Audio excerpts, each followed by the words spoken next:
And now we move to Nina, she's the one who came from Munich and is actually representing a bit more the Canadian side of the thing. So welcome very much, Nina Koch from Nelvana. Yes? So tell us a bit more what they do and what she's looking for. Thank you very much. Hi, my name is Nina, and I'm not in acquisition. I'm working in sales, so that's for Germany, Eastern Europe, Turkey, Greece, and Israel. And I'd like to tell you something about Nelvana. So, as you can see, Nelvana is part of Chorus Entertainment, which just recently acquired Shaw Media, which makes us even bigger. So, in total, we have 60 TV channels, 39 radio stations, several digital platforms, and we are creating our own original content. So Nelvana here is for the kids content. It's an international division of Chorus, and it separates into the Nelvana Studio, where we create the content, and the Nelvana Enterprises, where I'm working for. So we are responsible in the sales, and we distribute those rights globally. Oops. Ich ein paar vergessen. Thank you very much. Bye-bye, Nina. Okay, this one is, sorry. So what's the advantage of Chorus Entertainment? So for sure, everyone knows probably about the Canadian tax benefits if you produce there. Then another really big advantage is that we can start to create the brand locally in Canada, and then we can export it globally. And for sure, we have a huge in-house expertise in the meanwhile when it comes to the production, but as well to the sales and distribution of the rights. The studio is one of the busiest ones. So in the meanwhile, we have 4,200 episodes in our library. We sold them to 160 countries. And there's every year strong investment in the production of new shows. Lots of our shows won several awards, and it's really important to keep the library fresh and young. So normally there's around 7 productions at the same time. So it's a vertically integrated company, so I start at the bottom. So that's the Nelvana Studio, where we create the content and develop it. The next step is that it's going to one of our Canadian channels where we create the awareness and the brand. And then it's going to the worldwide distribution. That's the job I'm doing pretty much. So then afterwards, for sure, we are interested in the licensing business. That's and to tell you something about the Nelvana portfolio, what are the shows? So we have 4 clusters. One is the comedy shows. One of the well-known ones is probably Fairly Odd Parents, Scaredy Squirrel. Right now in production is Polly and the Suzu Pets. Another big market for us is preschool. Franklin the Little Turtle probably is really well-known. Baba the Little Elephant, Max and Ruby, Trucktown and Ranger Rob are one of the newer shows, and Little Charmers.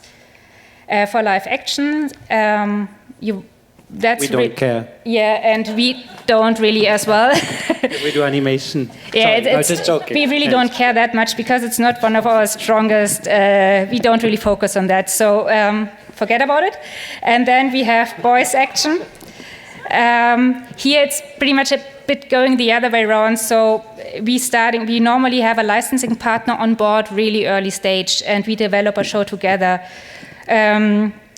So the normal suspects here are Mattel, Hasbro, or Spin Master, and then it's not so much. Then it's really the revenues are more coming about from the licensing part. So really well for us work, for example, Beyblade or Bakugan or Hot Wheels Battle Force 5. So what are we looking for? What are the shows we are interested in? So as we are working globally, for sure we want to have the worldwide rights. That's and for all the rights. As format, it should have at least 26 half hours. For preschool, rather segmented into 11 minutes, so 52 by 11 minutes.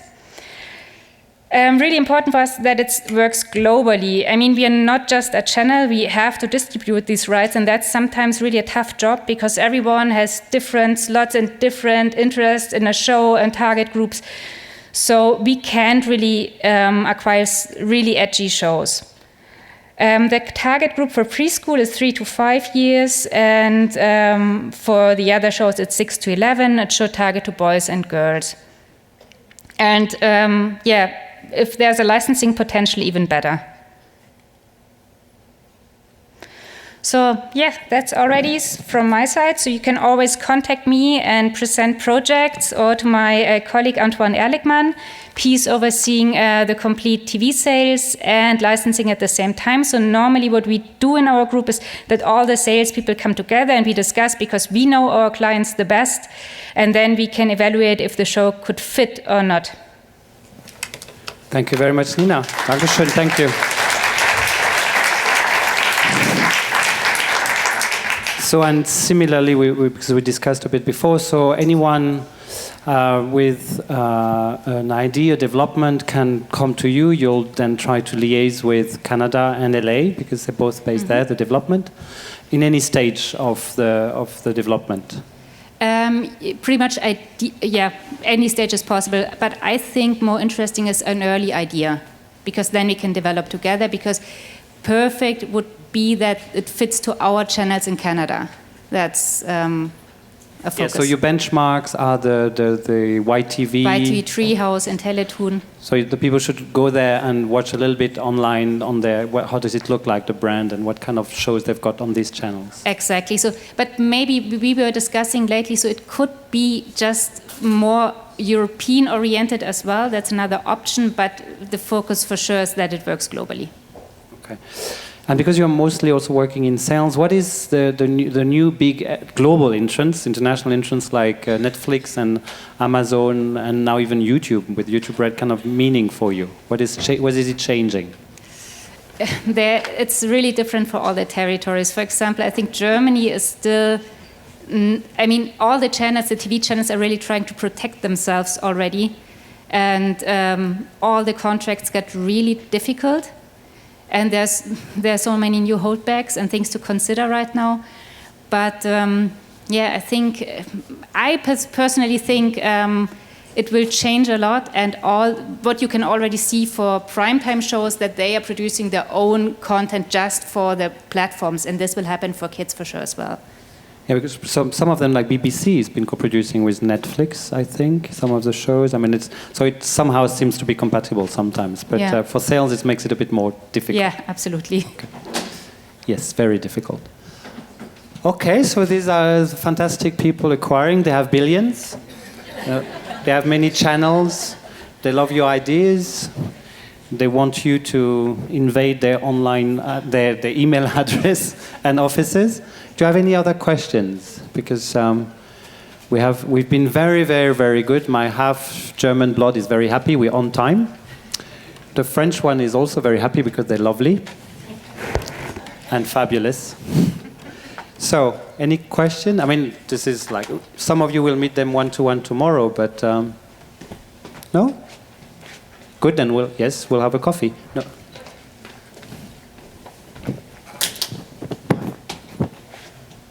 Hello, young man. Yes, it's German, it always works. Does it work? Yeah. A bit loud, sorry. It seems that in many countries, we are losing the audience of the older kids, the preteens. Do you think this is because we have been too conservative in writing the content for the kids channel, or do you think it's for other reasons? For example, Patricia. So, I agree with you in that sense that we are losing the older kids. But what we're seeing is that, they're actually consuming a lot of content outside of the channels. They have other interests as well. Mobile phones have become a really key thing for them, key platform. They spend a lot of time just communicating with their friends and doing other things, not just watching TV anymore. So that's what we see in our channels. We also see that kids are actually growing faster depending on the market, of course, I mean, some markets like Germany, they're still younger for longer. But we see in some markets like the UK, after 10 years old, it's very hard to keep them on the channels watching animation. They're really moving. That's why, when I talk about what we're looking for, we look for content up to 10. If then it spills over, and for Cartoon Network it does many times, like shows like Adventure Time and Gumball, are watched by people, to their 40s and 50s. Don't know why. do you know why? Adventure Time? I think it's because, that the shows that we're making have a lot of layers. So they do kind of appeal not just to the kids. They have a layer that really hits the kids, but they have another layer which might go over the kids' heads, but is really appealing to an older audience. So, as they're very much talent-driven, they do get that that across. So the creators get that across to people that are older. Yes, and maybe we, as a broadcaster, we need to be less formatted. I totally agree with you, and it's difficult to be less formatted as a broadcaster, because you always. I think really your shows are a perfect model. They're so unique, original. It's kind of a premiere in the animation world. We try to copy you then with the French touch, but to be honest, really, it's when you see an episode of Adventure Time at the first time, you say, "Wow, what is it? It's so strange," and kids love that. And so we need to be maybe as a broadcaster more open to new things, to be more edgy in terms of not violence, but in the humor or in the. But we are frightened about that. It's not the same in the movie for kids. They go more far than. But as a pay TV channel, what What did you say about German engines? I talk a lot. I'm French. But as a pay TV channel, you can experience a little bit, because it's less dependent on the ratings. So you can go a bit in like inquire some different kind. So you have kind of shows that are quite different also. Do you have any? But you watch the ratings. You watch who's watching it from your subscribers, and if they like it or not. So any insights on these like 8+, 10+ on some of your shows that you have on your channel? Yeah, but like I told you, to be honest, it's maybe a next step where we should go. I'm not the boss. What is working for them, for the 10+? But we are we are very good at we are not very good at the 10+, to be honest. We are very good for the 6 to 8, 8 to 10. Angelo Rules, it's a French brand, but as a broadcaster, it's difficult when you receive email or letter from parents which saying, "Oh, you're going too far. It's not possible." So it's and so our strategy is maybe to propose live action shows, and that doesn't fit for the place here. So we need to go a little bit. Yes, I think okay. You understand my idea. Yeah. Yes. The little child in the front needs a mic. I was just Hello, wondering. Just introduce. My name's Christopher Buchholz.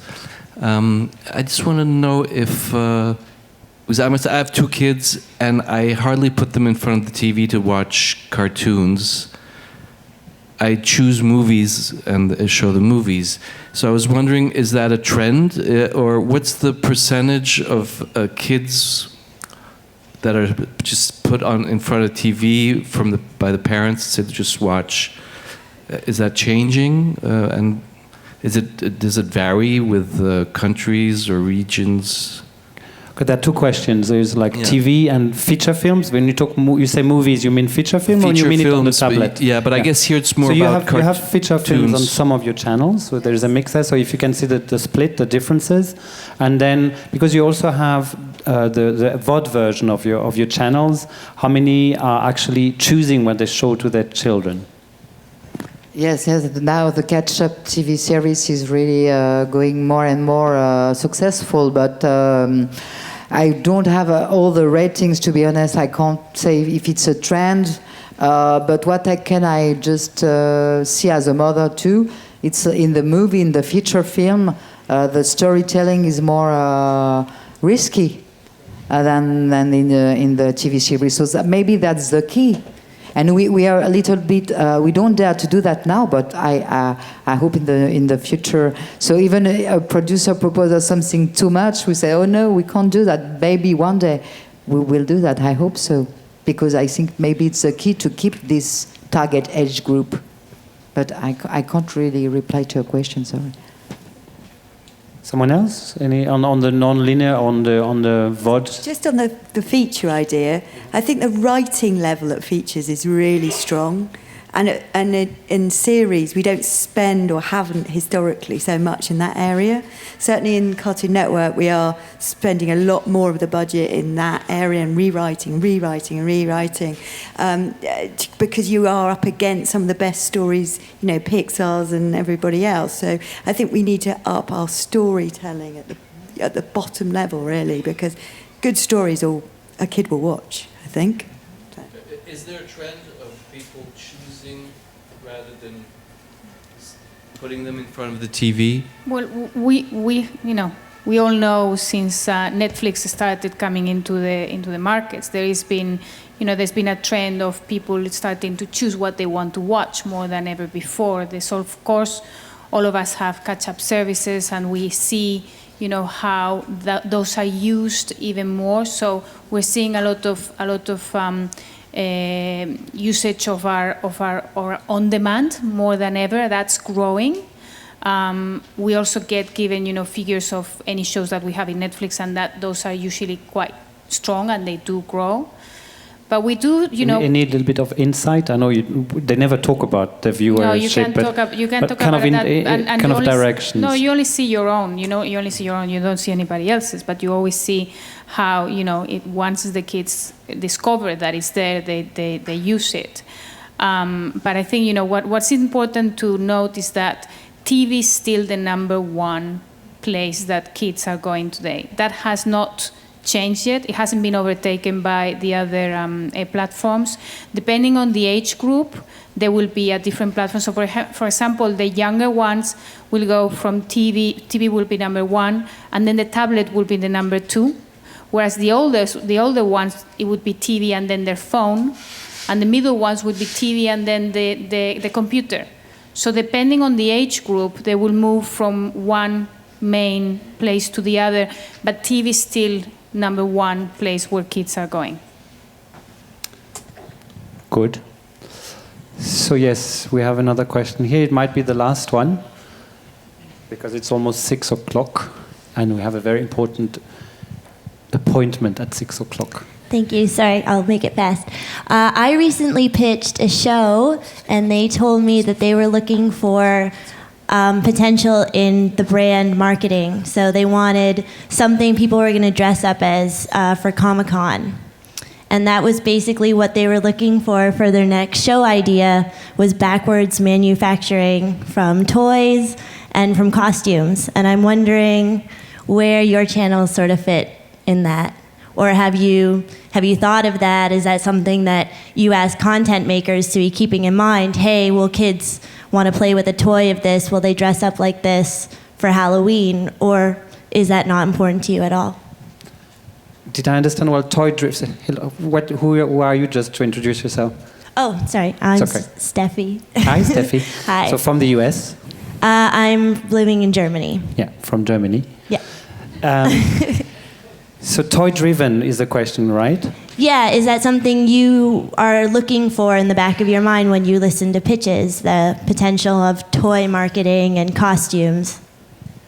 Well, for me, the most important thing is the story, like Sarah was telling. I mean, I will start always there. If it's a good character and a good story, then that's what I'm looking for. Whether it has then potential, over and above that, fantastic, but that's not going to drive the decision to make the show.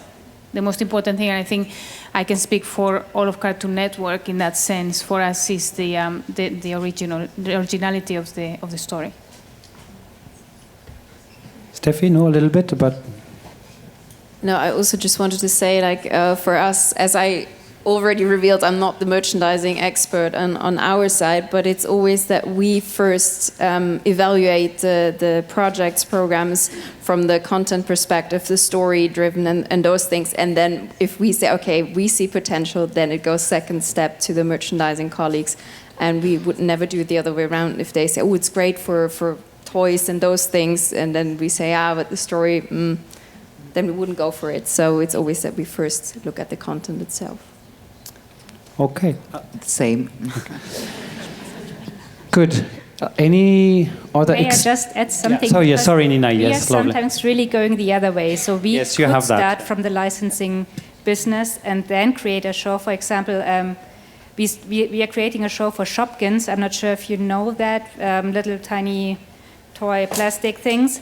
And that's really not content driven, but we're trying to make the best out of it. But yes, we starting that way. I love your honesty, Nina.